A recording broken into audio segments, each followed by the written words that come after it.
Durante años, la ciencia nos enseñó a explicar lo que podemos ver. Pero, ¿cómo transformamos aquello que no se ve? La motivación, la voluntad, la autonomía, no surgen por arte de magia. Son capacidades que se entrenan. Soy Sebastián González, especialista en metodología y aprendizaje. Mi propósito es enseñarte a ser dueño de tu propio proceso, superar los obstáculos y estudiar con eficiencia. ¿Por qué razón los colegios no le enseñan a estudiar a nuestros hijos? ¿Por qué razón si ellos pasan durante muchas horas al día y a la semana en el colegio, terminan llegando a la casa? Y cuando nosotros llegamos del trabajo y les preguntamos qué han hecho, nos dicen absolutamente nada, que han perdido el tiempo. Y a nosotros nos desespera. ¿Cómo es posible que durante tantas horas al día, durante tanto tiempo, no logren aprender o autogestionar su propio estudio? Quédate el día de hoy, porque hoy te voy a revelar los secretos de cómo poder hacer que tu hijo estudie de forma autónoma y eficaz sin tener que estar persiguiéndolo, evitando conflictos y peleas completamente innecesarias. Lo primero que debemos entender es cuál es nuestra concepción del aprendizaje.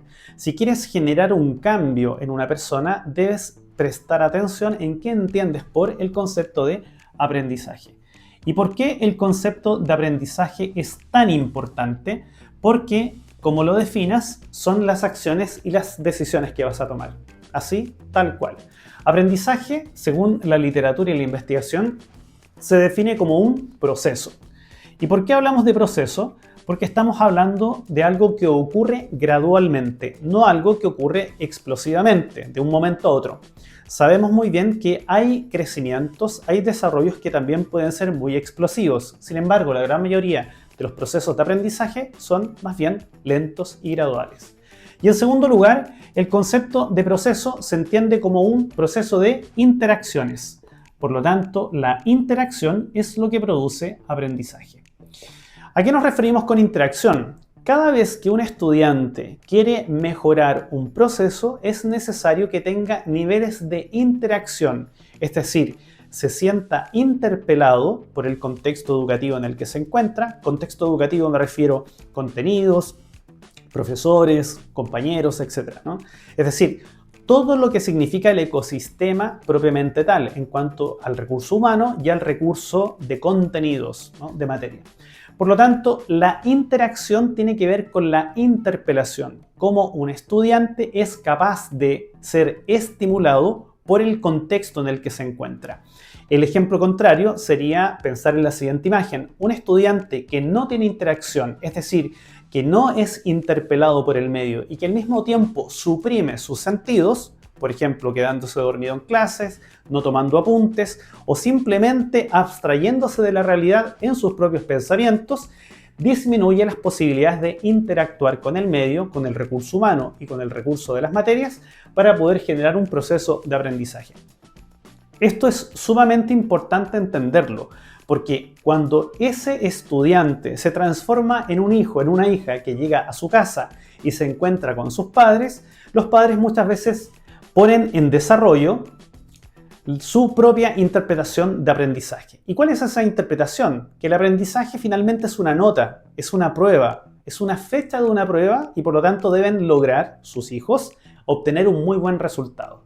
Un papá con buenos resultados es un papá feliz. Básicamente esa es la ecuación bastante simplista sobre el concepto de aprendizaje. ¿Qué es, por lo tanto, qué es lo que necesitan tus hijos? Necesitan prestar foco en las interacciones. Y te lo voy a explicar. El aprendizaje va a ocurrir y por lo tanto la modificación de estas horas perdidas, ¿no?, de no hacer nada durante el día, cambia cuando tu hijo es capaz de observar dónde están esos puntos de interacción, dónde ocurre el proceso de encuentro y por lo tanto de ser estimulado por los contenidos y por el recurso humano. Vamos a poner un ejemplo. Hay dos tipos de interacción, que es la información a la que tienen acceso, que son los contenidos, las materias, y por otro lado son las personas, que lo vamos a denominar el recurso humano, ¿no? Las personas. Cuando hablamos de la información, nos estamos refiriendo a básicamente que tu hijo no va a hacer las cosas distinto a menos que se haga consciente de las cosas que tiene que hacer. Es muy simple. Pero ¿cómo hago que mi hijo se haga consciente de las cosas que tiene que hacer? Para eso tienes que acompañar el proceso de enfrentar la información. no juzgarlo ni exigirle resultados, sino acompañarlo en el proceso de exposición a la información. Por lo tanto, primer consejo, primera sugerencia, a tu hijo no le exijas absolutamente nada, no te pongas a darle normas y reglas ni principios de lo que debiera ser el ideal de un estudio, sino que simplemente siéntate con él a ver la información, a observar dónde está la información, cuáles son los canales de información que utilizan en la universidad o en el colegio y cómo tu hijo puede acceder a ellos de forma eficiente o de manera ineficiente. A pesar de que tú no lo creas, eso pasa. Muchos estudiantes tienen acceso a la información, pero a veces no tienen activadas sus cuentas, no tienen activado tampoco Microsoft 365, por lo tanto, cuando deben intervenir, hasta incluso subrayar un PowerPoint, una guía, no lo pueden hacer y está bloqueado. Por lo tanto, su nivel de interacción con la información es muy baja, porque simplemente pueden leer, pero no pueden manipular la información. Volviendo al concepto inicial, acceder a la información es clave. Si un estudiante no sabe, no logra ser consciente de la cantidad de información de la que debe hacerse cargo, es poco probable que pueda responder. Muchas veces nosotros como padres anteponemos el resultado, es decir, el fin último en este caso, que es una nota, pensando en lo que ocurre después de dar una prueba, que te entregan una nota, y simplemente no darnos cuenta que nuestros hijos nunca tuvieron acceso a información o que el acceso a información es muy deficiente. Por lo tanto, siéntate con él a mirar dónde está la información. Y te vas a dar cuenta que también la información se entrega a través de apuntes. ¿Por qué? Porque el proceso de interacción que debiera haber ocurrido en la misma sala de clases a veces puede ser muy alto, con muy buenos apuntes, y a veces puede ser muy bajo.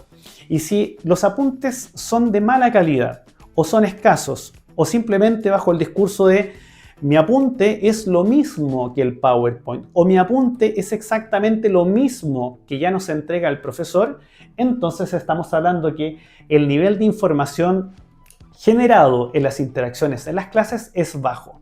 Por lo tanto, el nivel de interpelación de las clases con tu hijo va a ser muy bajo. Fíjense bien que acá hay un problema sistémico. Es decir, ¿cuál es la puerta de entrada? ¿Cuál es la forma o el mecanismo para que tu hijo pueda comenzar a cambiar? Es simplemente que él vaya siendo consciente de cuáles son esos canales de comunicación de la información. Y ahí tienes el computador. Lo voy a escribir así bien simplemente, ¿no? El PC, ¿no? Tienes el computador, pero también tienes los apuntes, propiamente tal.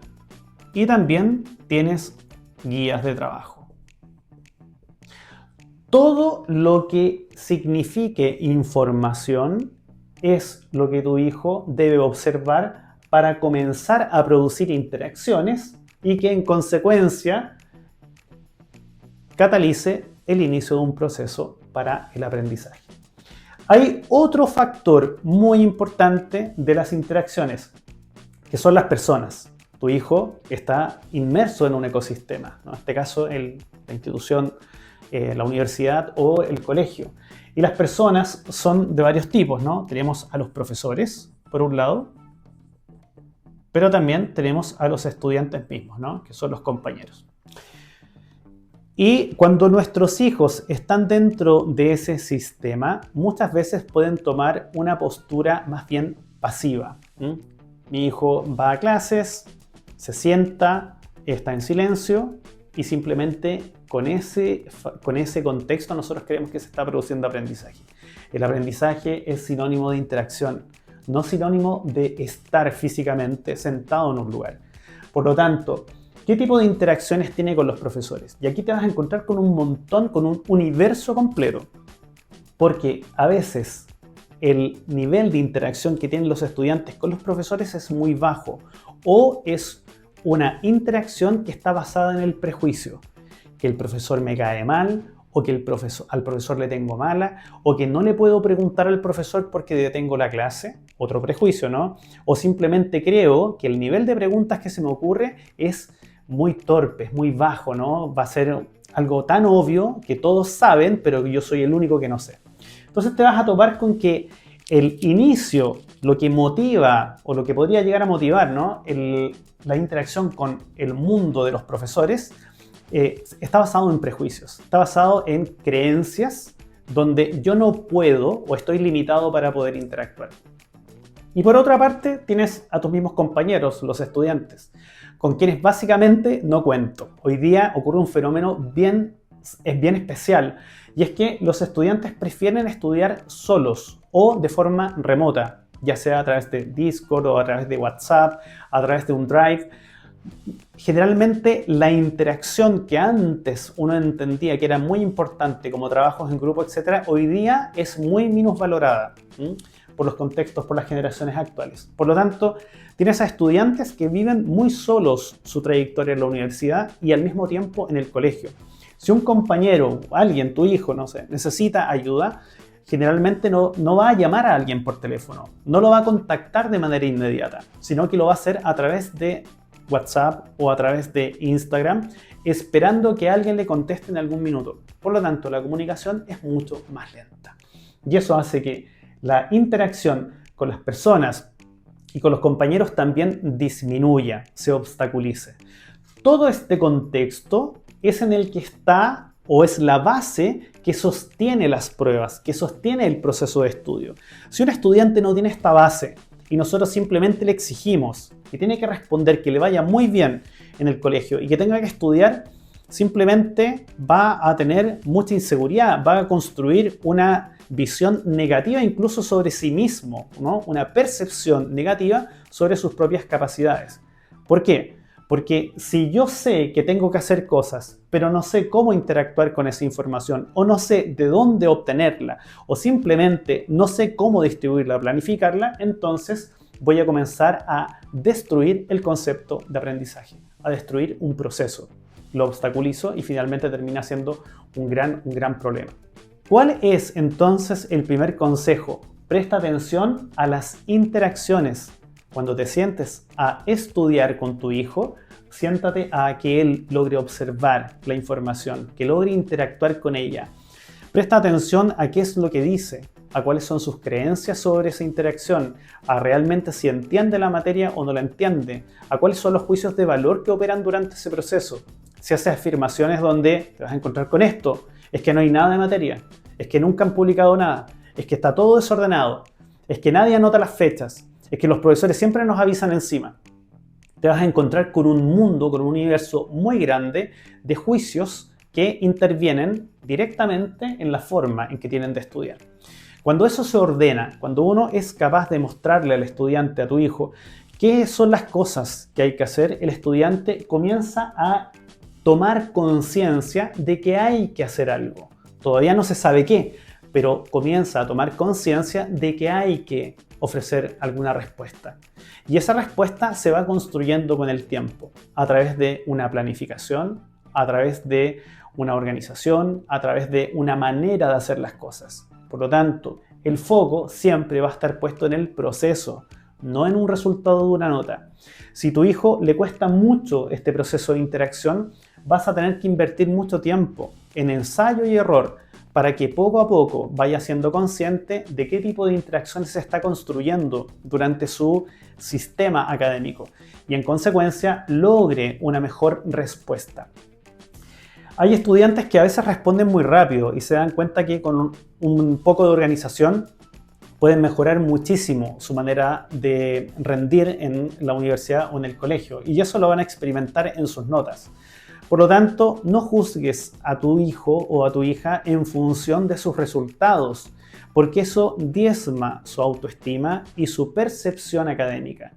Es muy importante que logres poner foco en el proceso e ir empujando ese proceso a mayores niveles de interacción, para que esa interacción, al ser más enriquecedora, logre despertar la conciencia de que hay cosas que planificar, hay cosas que adelantarse, hay cosas que anticipar. Cuando haces eso, la vida con tu hijo mejora. La vida se transforma en un equipo. Por eso, de aquí en adelante tienes una gran oportunidad. Te invito a que estés atento a estas sugerencias para que mejores la calidad y la autonomía de tu hijo en los estudios.